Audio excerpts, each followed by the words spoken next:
kulanti habboon daawadayaal halkaad naga daawanaysaan waa channelkeena Runmal Media alaba halkan waxa idinkugu soo gudbinaa xogihii u dambeeyay dhacdooyinka caalamka gaar ahaan kuwa ugu waaweyn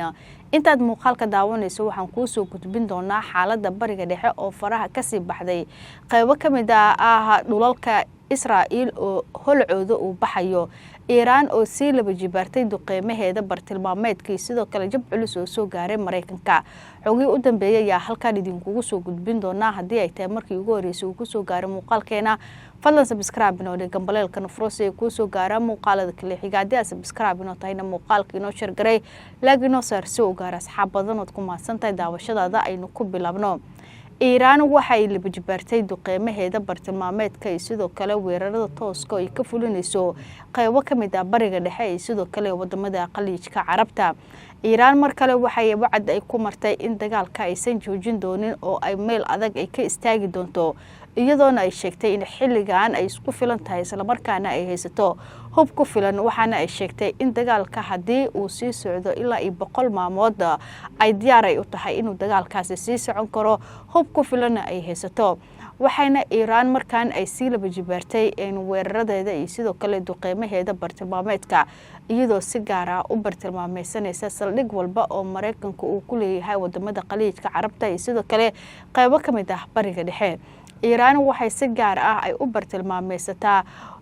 wadamada isku taga Imaaraadka Carabta halka marka la isbarbar dhigo weerarada ay ka fulinayso dhulka Israa'iil iyo sidoo kale isku taga Imaaraadka Carabta ay badan yihiin isku taga Imaaraadka Carabta taasi oo loo sababeynayo in Mareykanka saldhig ugu weyn oo muhiim ah uu ugu yaalo halkaasi sababahaas darteeda ayaa Iran loogu aaneynaya in ay halkaasi ay si daran ay u bartilmaameysan doonto ama ay u bartilmaameysado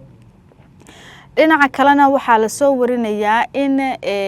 Israa'iil sidoo kale Mareykanka oo isgarabsanaya ay duqeymo ay ka fuliyeen gudaha dalka Iran iyadoo duqeymahaas la sheegay inay ku dhaceen keed shidaal ah muuqaalo lagu baahiyay baraha bulshada ayaa muujinaya qiica iyo ololka ka baxaya halkaasi inkastoo Iran war ay ka soo saartay ay sheegtay in duqeyntaasi aysan wax saameyn aysan ku yeelanin isla markaana keed shidaal uusan ahayn goobtii ay bartilmaameysatay balse ay sheegtay qorshe ay ugu maleegaysay ama basi ogeed in Iran ay ama iraahday in Israa'iil ay soo weerari doonto halkaasina ay ugu diyaarisay agab halkaasi oo ay ku sheegtay in ay qiyaano ama ay ugu maleegaysay in Israa'iil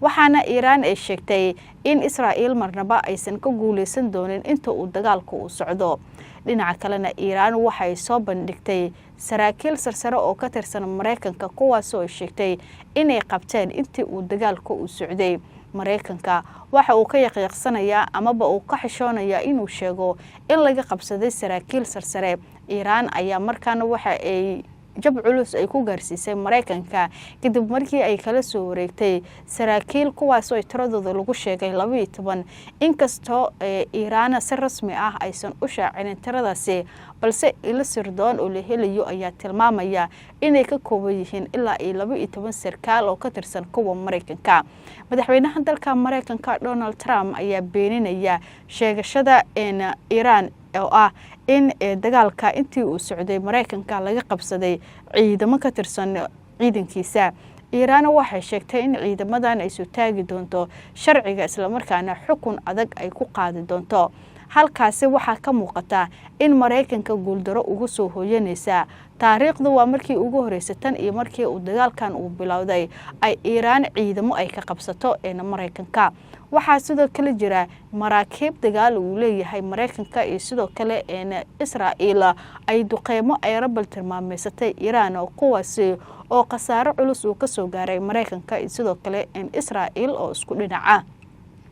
waxa kale sidoo kale jiray in dagaalka intii uu socday Iran ay cagta marisay saldhigyo waaweyn oo Mareykanka uu ku lahaa Khaliijka Carabta sidoo kale bariga dhexe intuba balse Iran ay halkaasi uga soo hoyatay guulo waaweyn oo ah in saldhigyo malaayiin bilyan oo dollar Mareykanka uu ku qarash gareeyay ay cagta marisay waxaana sidoo kale Iran ay sheegtay in dagaalkan uu noqon doono mid dharbaaxo culus ee ku dhacaysa Mareykanka Israa'iil maadaama markii hore duulaanka uu dhankoodii uu ka yimid isla markaana weerar lama filaan ah lagu soo qaaday Iran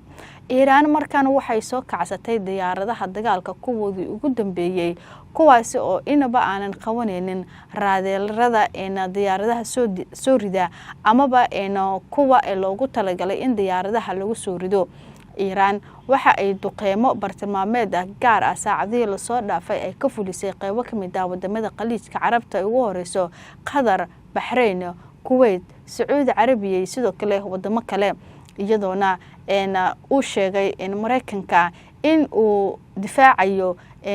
dagaal walba oo dhanka uga yimaado Iiraan. Inkastoo Mareykanka taageero xoogan uusan u muujinin wadamada ka mid ah Khaliijka Carabta, balse uu markii weerar lagu qaado Mareykanka iyo sidoo kale Israa'iil kaliya uu soo hadlo madaxweynaha dalka Mareykanka Donald Trump. Warar soo baxay ayaa waxay sheegayaan in Iiraan ay sheegtay in ay duqeymaheeda amaba ay bartilmaameedkeeda ay sii xoogejin doonto, isla markaana dabinada ay u dhigayaan Mareykanka iyo sidoo kale Israa'iil ay ku soo dhici doonaan. Ciidanka kacaanka ilaalada Iiraan ayaa waxay sheegeen inay awood ay u leeyihiin in dagaal culus ay la yeelaan Iiraan iyo sidoo kale Mareykanka haddii ay sheegeen in dagaalkan uu socdo xataa muddo 6 bilood ay diyaar u yihiin. Afhayeenka ciidanka kacaanka oo goor dhaweyd war qoraal soo saaray ayaa yiri Iiraan waxa ay diyaar u tahay dagaal nooc walba leh oo ugu imaada bariga dhexe iyo sidoo kale wadamada Khaliijka Carabta in ay diyaar u tahay Iiraan hub ku filan ay haysato, isla markaana dagaalyahanadeeda ay diyaar u yihiin dagaal nooc walba yeesha. Dagaalka ka soconaya bariga dhexe markaan waxa uu noqday mid faraha ka sii baxay, iyadoona dagaalka marba ka dambeysa uu si laba jibaarmayo amaba si xoogeysanayo dhinacyadana ay dhufaysay isugu jiraan. Inkastoo Iiraan dhinaceeda markaan loo wareejinayo inay guusha ay tahay, maadaama Mareykanka iyo sidoo kale Israa'iil goobo badan oo ay duqeeyeen ay ku fashilmeen oo ku yaala dhulalka Iiraan, iyadoona Iiraan mar walba ay duqeyn culus ay qaado goobo bartilmaameed si gaar ah u bartilmaameysato, isla markaana ay cagta mariso saldhigyo Mareykanka uu leeyahay maraakiib dagaal nooca dagaalka oo laga leeyahay Iiraan